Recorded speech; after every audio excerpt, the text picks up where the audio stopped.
ఆయన గుమ్మములలో ప్రవేశించాలంటే ఆయన గుమ్మములలో అర్పణలు చెల్లిస్తూనే ప్రవేశించాలని అక్కడ ఉంది. కానీ మనకు సరిగ్గా వెంటనే ఆడ కానుక పెట్టారు కనుక తర్వాత పెడతాం. అయితే ఇప్పుడు ఏం చేయాలి అని అంటే మనము ఒక కృతజ్ఞత అర్పణ అనేది అర్పించాలి. దేవునికి ఎంత అర్పించవచ్చు అని అంటే ఎంతైనా అర్పించవచ్చు కృతజ్ఞత అర్పణ. ఇప్పుడు దశమభాగం అంటే నేను అందరూ చెప్పుకుంటూ వెళ్ళిపోతాను. దశమభాగం అంటే ఏదో 100 రూపాయలు అంటే 10 రూపాయలు దేవునికి.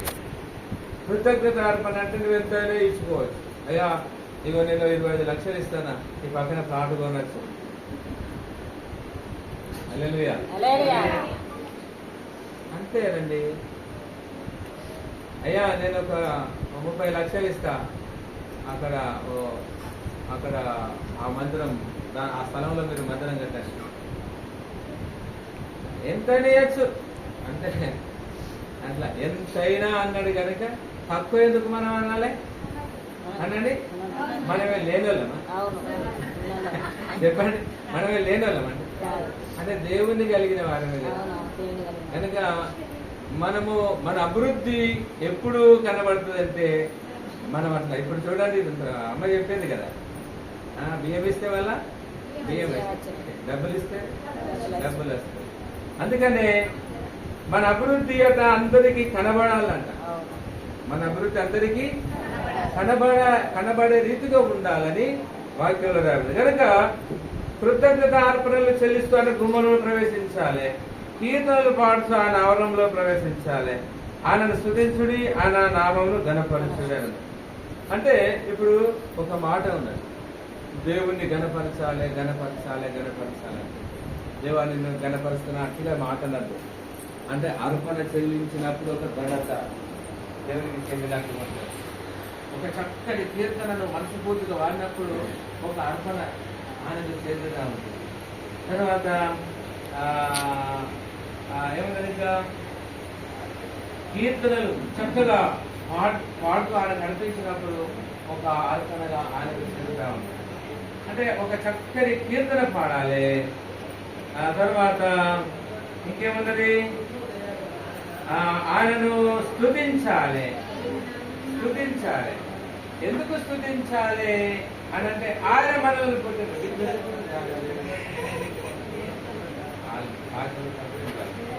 ఓకే. ఇక్కడ ఏంటంటే ఇక్కడ కృతజ్ఞత అర్పణలు చెల్లించాలి.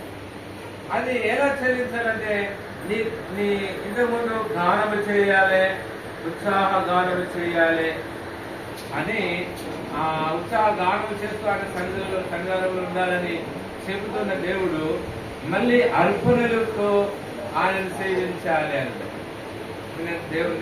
నేను బాగా దేవుని సేవ చేస్తున్నానంటే దేవుని సేవ చేస్తే ఖచ్చితంగా చేయాలి. ఎట్లా చేయాలంటే ఒకటి చక్కగా పాటలు పాడాలి, తర్వాత ప్రార్థనలు చేయాలి, తర్వాత అర్పణలు చెల్లించాలి. అర్పణలు తప్పకుండా మనము చెల్లించేవారు, ఎంతైనా చెల్లించవచ్చు ఆ రీతిగా. కనుక మాతో పాటు ట్రైనింగ్ చేసినప్పుడు ఒక పాస్టర్ గారికి, అయ్యా నువ్వు చర్చికి స్థలం కొనాలనుకుంటున్నావు కదా అని ఒక 20 లక్షలు ఇచ్చాడు.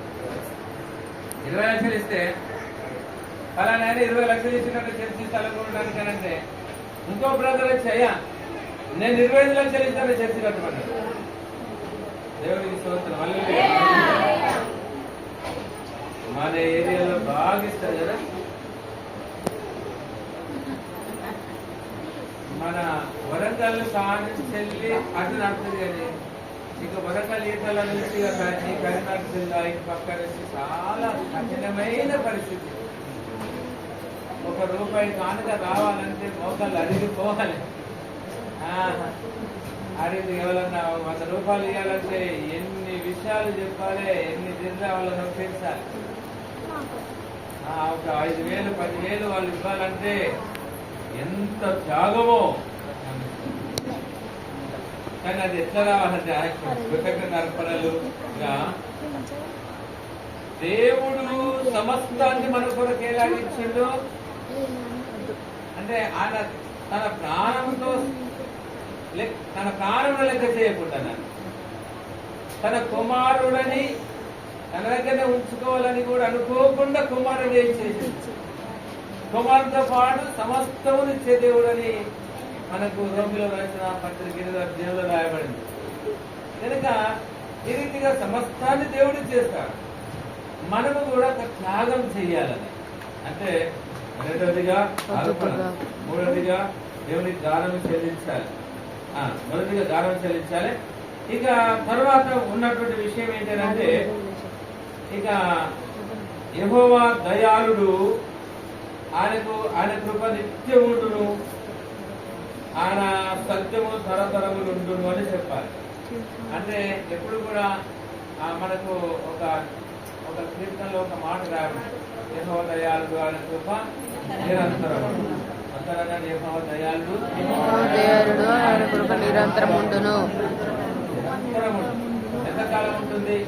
నిరంతరం ఉంటుంది. మనము ఆయన కృప నిరంతరం ఉంటుంది కదా అని మనం ఆగిపోవద్దు.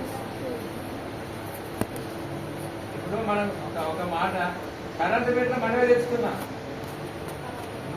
బోర్డు మనమే పెట్టుకున్నాం, అన్ని లైన్ కనెక్షన్ అంతా ఇచ్చుకున్నాం, ఇక్కడ స్విచ్ వేస్తే లైట్ ఎరిగినట్టుగా సెట్ చేసుకున్నాం. కరెంటు మన ఇంట్లోనే అంత కావాల్సినంత ఉంది. ఇప్పుడు చీకటి పోవాలి, వెలుగు ఉండాలంటే ఏం చేయాలి? మనం చేయాలి. ఇప్పుడు లైట్ వెలుగుతుంది. ఆ లైట్ రావాలంటే ఖచ్చితంగా మనము ఆ స్విచ్ ఆన్ చేయాలి. అందుకనే మన నోటి మాట ద్వారా మనం ఈ దినమున కృప నాతో ఉంటుంది, ఈ దినమంతా దేవుని కృప నాతో ఉంటుంది అనండి.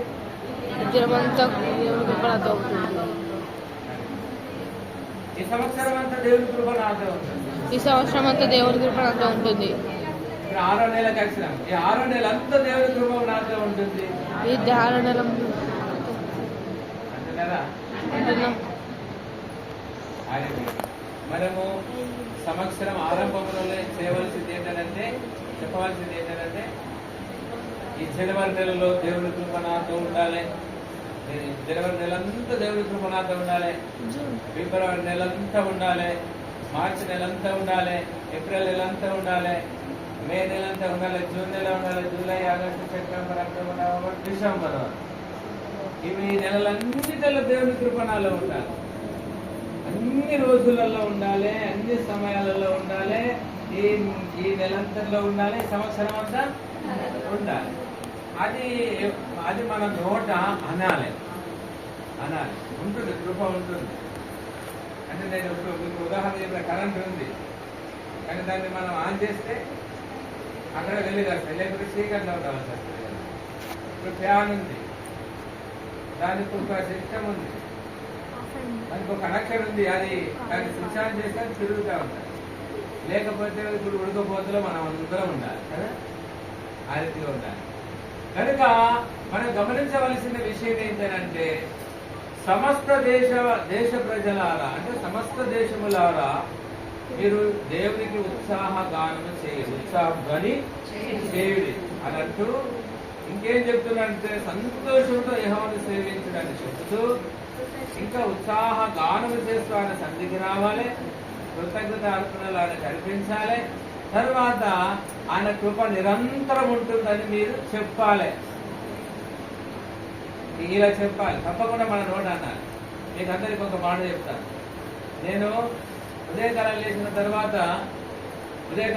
తర్వాత సాయంకాలం అయిన తర్వాత అందరి కొరకునే ప్రార్థన చేస్తూ ఉంటాను. అందరి కొరకు ప్రార్థన చేసిన తర్వాత ఒకరోజు ఒక కుటుంబంలో భార్య భర్తల మధ్య, అత్తమామల మధ్య, వదిన మర్దల మధ్య, తల్లి కూతుర్ల మధ్య, తండ్రి కుమారుల మధ్య, అన్నదమ్ముల మధ్య సమాధానం ఉంచుదేవా అని కూడా నాకు ప్రార్థన చేయమని దేవుడు చెప్పాడు. చెప్తే ఒక రోజు నేను మర్చిపోయాను. ఏం చేశానండి? మీరైతే మర్చిపోదు కదా, ఈరోజు చేసిందా? ఉదయకాలం చేయాలి, సాయంకాలం చేయాలి. నువ్వు ఏ టైంలో ప్రార్థన చేసినా సమాధానము గురించినటువంటి విషయం తప్పకుండా చేయాలి. భార్య భర్తల వద్ద సమాధానం ఉండాలని చెయ్యాలి. అత్తగోళ్ళ మధ్య సమాధానం ఉండాలని చేయాలి, లేకుంటే ఇద్దరికి ఇళ్ళలే. ఎందుకైతే అతిగా తుఫానక్కడ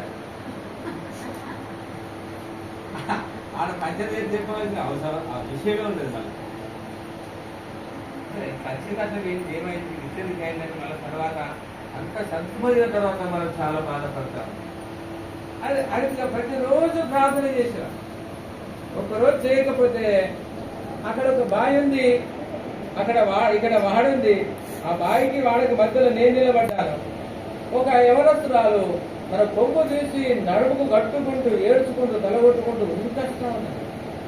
ఏమైందమ్మా, ఏమైంది, ఎందుకు వస్తున్నావు, ఎందుకు ఏడుస్తున్నావు, ఎందుకు వస్తున్నావు అంటే ఆమె ఒకటే ఉరికొస్తుంది, వస్తలేదు. దాటి ఉరికిపోతుంది, ఎటు ఉంటుంది సరికి బాయికి వెళ్ళే ఉంటుంది.